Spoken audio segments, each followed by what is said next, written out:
The number of COVID-19 cases continues to rise globally and right here in Guyana. Therefore, we encourage everyone to practice social distancing. Wear a mask if you have to leave your homes and wash your hands thoroughly and frequently as we strive to stop the spread of the virus. Welcome to InfoHub for Tuesday, June 30. Thanks for joining us. His Excellency President David Granger is urging Guyanese to be patient and not become anxious with the propaganda being peddled by the opposition. Here is that report. The president, while a guest on the program Straight Up on Benchcop Radio 107.1 FM, noted that it has been 17 weeks since Guyanese went to the polls, and since then, the election process has been converted into some form of political hatred and hostility. One of the greatest injuries I felt over the last 119 days was to see photographs of school children, a bad settlement, people stoning a school bus on the 6th of March 2020. Midday, children going home from school. Who could they expect to be in school buses other than 13, 14-year-old children? And when an election controversy degenerates into that type of violence. He further assured that a legitimate process is in place to ensure the electoral process is completed. We have a legitimate process. It is working. The courts are working. The commission is working. And the integrity and independence of the commission has been protected. President David Granger has described the tenure of former President Barra Jagdeo as a decade of death in Guyana. Isaiah Braffett tells us more. The current General Secretary of the People's Progressive Party, PPP, Barra Jagdeo, served as President of Guyana from 2000 to 2012. During that period, President Granger noted there were close to 1,500 murders. The head of state was at the time a guest on Benchcop Radio 107.1 FM on Monday. He said Mr. Jagdeo has left a scar on Guyana that will never be forgotten. Any visitor to Bartica would see this huge monument. Any visitor going through Ivleri would see another monument. Any visitor in Buxton will see a monument. These are all monuments to Barra Jagdeo's 10 years in office, 12 years in office, when we had these 1,431 or 481 murders. The president observed that it's peculiar that Jagdeo would have claimed to have had crime under control during his tenure, especially when former Minister of Agriculture Sadio Saw was murdered during that period. It is the worst period of murder in the post-election history of Guyana. And you have to ask him why, if he knows all these things, why didn't he even have a commission of inquiry? Why didn't not even a coroner's inquest? This is a cabinet minister, somebody sitting down next to you in cabinet.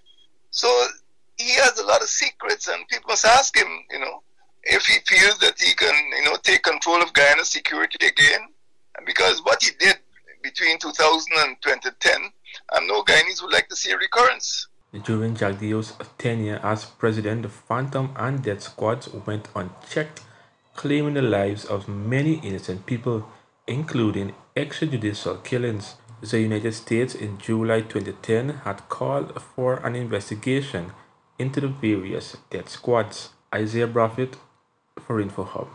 Guyana has presented its case against Venezuela before the International Court of Justice, inviting the court to give effect to the Secretary General's binding decision in the Geneva Agreement. Today's hearing via video conference is to determine if the court has authority to resolve the matter.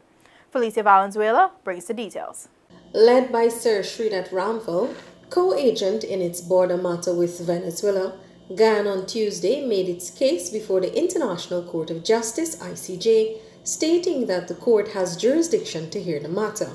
120 years have passed since international law spoke. During that time, colonization in British Guyana came to an end, and Guyana has now enjoyed more than 50 years of independence. Sir Sridat making his opening statement to the court. Several international lawyers also presented on behalf of Guyana. Guyana's case is based in the plain text of the Geneva Agreement. Mr. President, it is Guyana's contention that the court has jurisdiction over its claims in this proceeding, and that your jurisdiction is derived from two sources in combination. First, the agreement to resolve the controversy over the frontier between Venezuela and British Guyana, signed at Geneva on 17 February 1966, and second, the decision of the Secretary General of the United Nations, pursuant to Article 4.2 of that agreement, that the controversy shall be resolved by the International Court of Justice. Further, Guyana believes that the Geneva Agreement is clear when it outlines the Secretary General's decision on the matter of settlement as final. Article 4.2 states expressly that if the parties are unable to agree on the means of settlement or on an appropriate international organ to choose the means of settlement, quote, they shall refer the decision on the means of settlement to the Secretary General of the United Nations. This makes clear that the Secretary General was conferred with the power to make a decision on the means of settlement. Guyana maintains that a judicial settlement of this matter is the only recourse remaining, as the country has exhausted all other measures. Felicia Valenzuela, InfoHub. In the health sector, the infectious disease hospital housed in the former Ocean View International Hotel will soon be operational. This is according to the Chief Medical Officer, Dr. Shamdev Prasad, who was a part of a team that inspected the ongoing works at the facility on Monday. The establishment of the facility stemmed from recommendations by international healthcare partner PAHO WHO, which had suggested that countries ensure that there is capacity at all levels to isolate, treat, and manage a high rise of coronavirus cases. After the walkthrough, Dr. Prasad noted that the hospital is much closer to becoming a center of excellence, as it will serve its purpose during the COVID-19 pandemic and even after. The progress of the work has been commendable, to say the least. They've transformed the facility from what it was to where it is now. I think the quality of the work so far from the initial inspection seems to be up to date. Like with every medical facility, we'll have to cater for special services. There is a space for the operating room, there's space for a kitchen, laundry,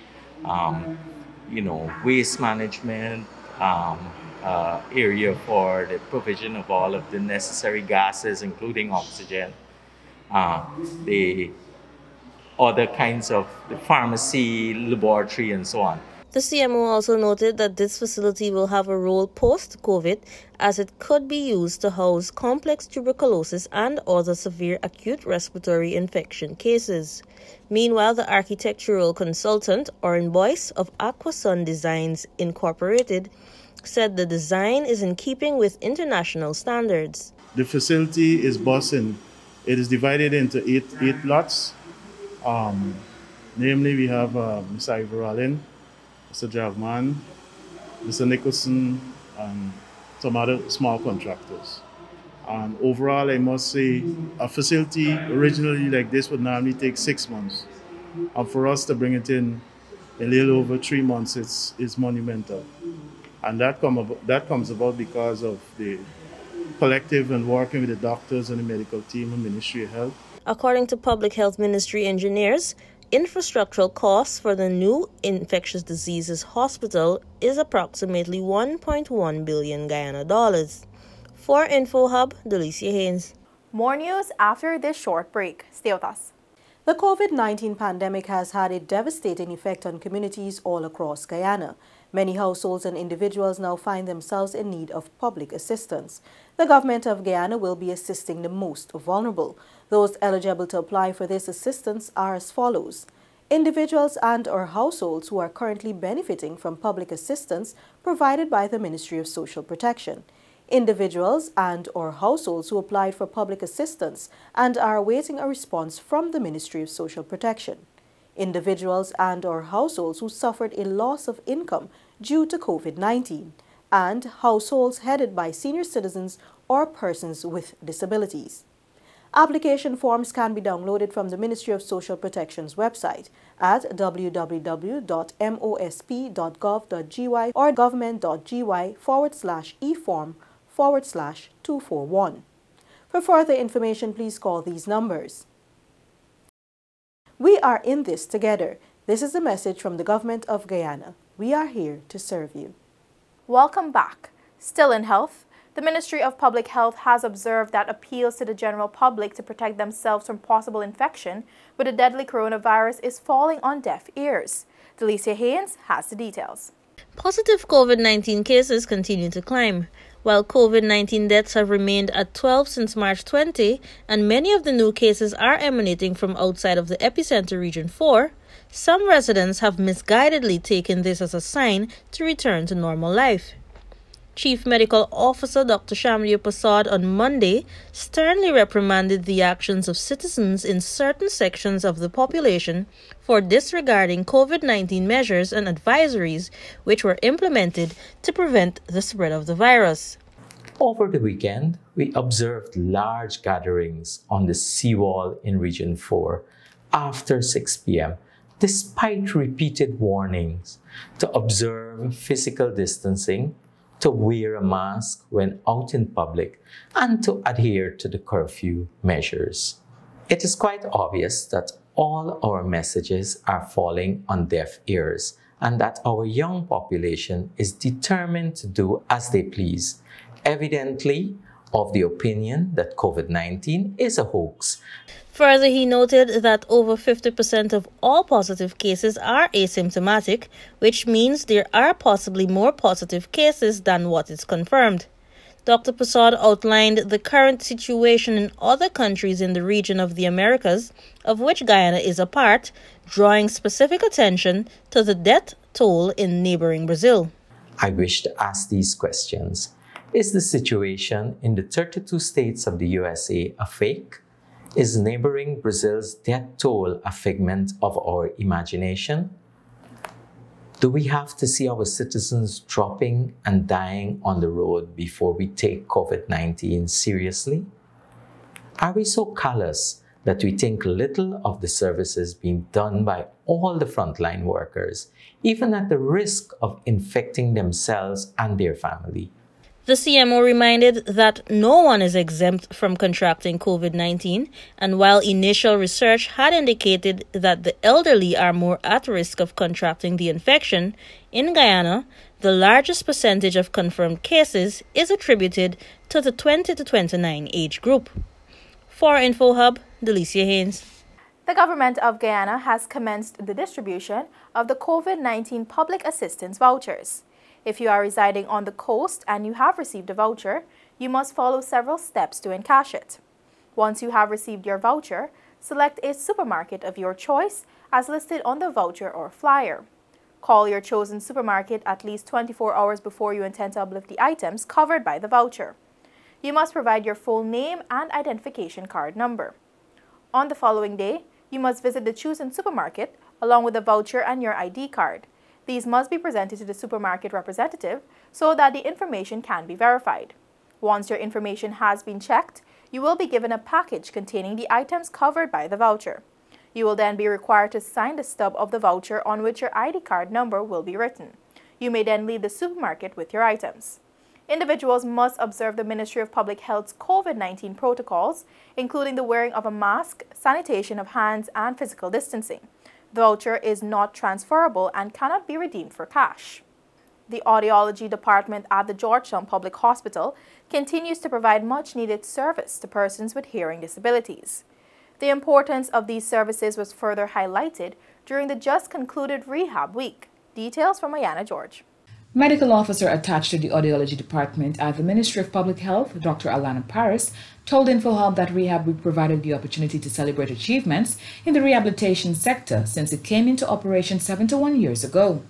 Our ear mold and electronic labs are currently housed at the Tolmi Reed Rehabilitation Center, and this is where the repairing of the repairing and servicing of hearing aids take place. The services offered at the audiology department on a daily basis include ear screening for newborn babies, hearing tests for infants, children, and adults, with the larger population tested being the elderly who suffer from presbycusis, commonly known as age-induced hearing loss, followed by the second largest population, which includes children with congenital problems. Dr. Paris noted that the department also provides services such as hearing aid fitting, servicing and follow-up clinics, as well as a review of patients and counseling of parents and guardians. Sensitization workshops for teachers and nurses are also hosted. There was a noticeable decline in persons accessing the service during the period between March to June 2020 as a result of the ongoing deadly pandemic COVID-19. Services to the public were scaled down in order to contain the spread of the virus. However, we are currently in the process of phased reopening. In keeping with health guidelines, Paris said clinic visits will be spaced out to allow time for sanitizing between patients and upon arrival at the facilities. Patients will undergo a secondary screening apart from what they receive at the gates of the facility. Our staff is coping well as we've been exposed to a healthy number of educational talks and training on how to conduct ourselves during the pandemic. We're also equipped with adequate personal protective equipment, which we don on a daily to serve the public. Dr. Paris underscored the importance of early detection of hearing loss and intervention, particularly in young children, and encouraged persons to contact the department on telephone number 226-1511 to book an appointment. For InfoHub, Ayana George. Remember to do your part to ensure you do not put yourself at risk during this time. If you have a cough, fever, and difficulty breathing, seek medical care early, but call the hotline first. That's all for today. Connect with us on all our social media platforms, including WhatsApp, Facebook, YouTube, and Instagram, as we bring you the latest and important news related to COVID-19 and much more. Also, subscribe to our website, dpi.gov.gy. Your birth report is up next. Goodbye for now.